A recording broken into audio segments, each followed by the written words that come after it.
Hello বন্ধুরা, নানান ব্যঞ্জনে তোমাদের সকলকে স্বাগত জানাচ্ছি।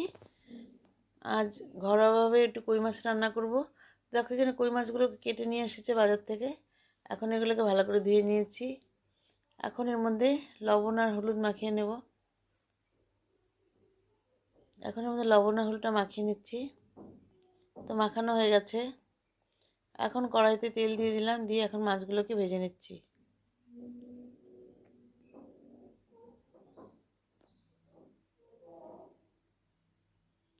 তো এইভাবে সব মাছগুলোকে ভেজে নেব,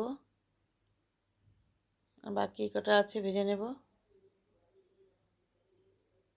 আর এখানে দেখো ফুলকপি আর আলু নিয়েছি, ধোয়া হয়ে গেছে। এখন এর মধ্যে লবণ আর হলুদ মাখিয়ে নিচ্ছি। মাছগুলোকে উঠিয়ে নিয়ে এর মধ্যে একটু জিরা সম্বার দিয়ে নিলাম, দিয়ে নিয়ে এখন ফুলকপি আলুটাকে এখন ভেজে নেব। তো এখন ফুলকপিগুলো দিয়ে দিচ্ছি। এখন ফুলকপিগুলোকে ভেজে নেব।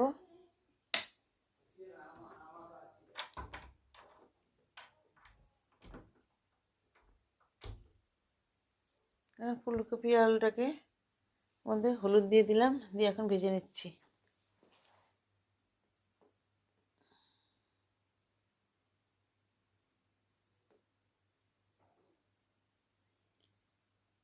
তো আগে তো একটু যে লবণ দিয়ে গরম জলে হালকা করে ভাপিয়ে নিয়েছিলাম, ভাপিয়ে নিয়ে জলটা ফেলে দিয়ে তারপর এখন ভেজে নিচ্ছি।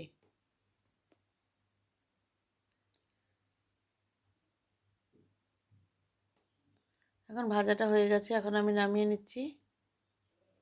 এখন ওই তেলের মধ্যে তেজপাতা দিয়ে দিলাম, তেজপাতা দিয়ে এখন এর মধ্যে গরম মশলা দিয়ে দিলাম, গরম মশলা দিয়ে এখন এর মধ্যে পেঁয়াজ দিয়ে দিলাম কুচি করে কেটে, আর একটু দিয়ে দেব। তো পেঁয়াজটাকে একটু ভেজে নেব। আর এখানে বিচি ছাড়িয়ে টমেটোটা দিয়ে দিলাম, দিয়ে এখন সবগুলোকে ভেজে নিচ্ছি। আর এখন এর মধ্যে কাঁচা লঙ্কার পেস্টটা দিয়ে দিলাম, কাঁচা লঙ্কার পেস্টটাকে সব কিছুর মধ্যে ভেজে নিচ্ছি। ভেজে নিয়ে এখন এর মধ্যে দিয়ে দেবো হচ্ছে আদা পেস্ট। তো আদা পেস্টটা দিয়ে দিলাম, দিয়ে মশলাটাকে কষিয়ে নিচ্ছি। এখন এর মধ্যে পেঁয়াজের পেস্টটা দিয়ে দিলাম,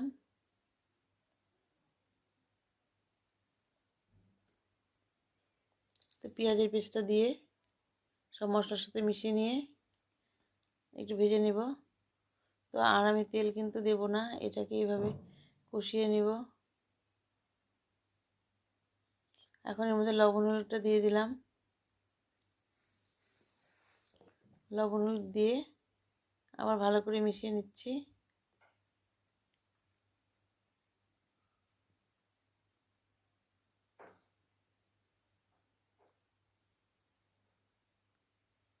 এখন এর মধ্যে অল্প একটু গরম জল দিয়ে দিলাম, অল্প দিয়ে দিলাম এখন মশলাটাকে একটু সেদ্ধ হবার জন্য।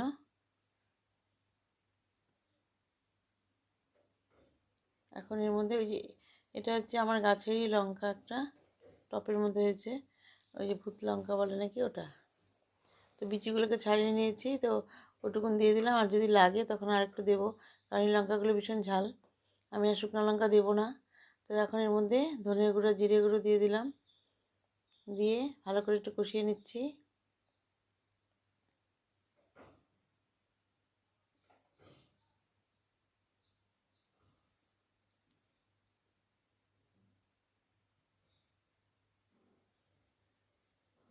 তো এইভাবে মশলাটাকে ভালো করে কষিয়ে নিয়ে, তো মেয়ে তো মাছ খাবে না, তো ওর জন্য একটু অল্প একটু মাংস আর কি বসিয়েছি, পরে বানাবো কারণ এখন সময় নেই, দিকে অল্প মাংস বসিয়ে দিয়েছে এইভাবে।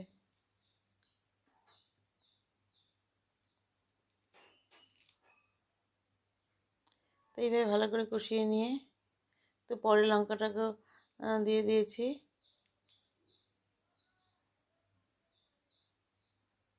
এখন এর মধ্যে গরম জলটা দিয়ে দিলাম, গরম জলটাকে দিয়ে আর একটু দিয়ে দিলাম, দিয়ে এখন ভালো করে একটু ফুটিয়ে নেব। যেহেতু কাঁচা লঙ্কার ঝোল, তাই সেই কারণে কিন্তু রঙটা এরকম হয়েছে। এখন এই মাছগুলোকে এখানে এর মধ্যে দিয়ে দেব, আর এইভাবে মাংসটাকে মেয়ের জন্য এইভাবে শুকনো শুকনো কষিয়ে নিচ্ছি।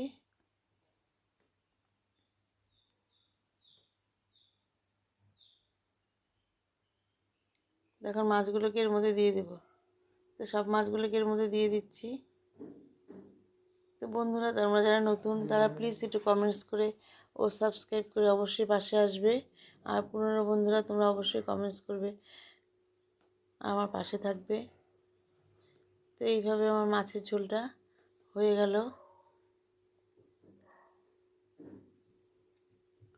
আর এখানে একটু চাল কুমড়ো ঘন্ট বানাবো মুগ ডাল ছিটিয়ে। তো এইভাবে আমার সব মাছের ঝোলটা হয়ে গেল। এখন আমি নামিয়ে নিচ্ছি। তো বন্ধুরা, তোমরা সবাই যেন ভালো থাকো, সুস্থ থাকো এবং অবশ্যই আমার পাশে থেকো। নমস্কার।